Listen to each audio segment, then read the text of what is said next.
देखिए मल्लीताल बाजार का बहुत ही सुंदर मनोरम दृश्य दिख रहा है आपको।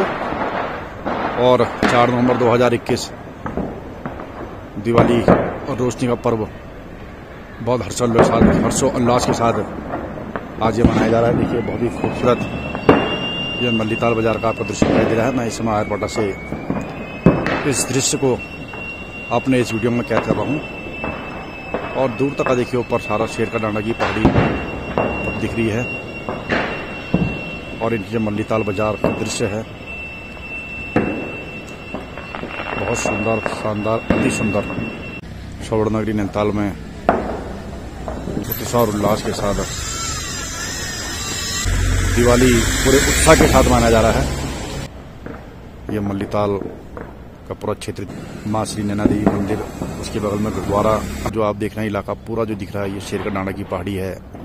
इस पूरे क्षेत्र में आते हैं और ये देखिए पूरी सजी है श्यामालोड पूरी झील के अंदर इन रोशनियों की नाम से ये पर्व मनाया जा रहा है। 4 नवंबर। जय जय हो देवों की देवभूमि उत्तराखंड।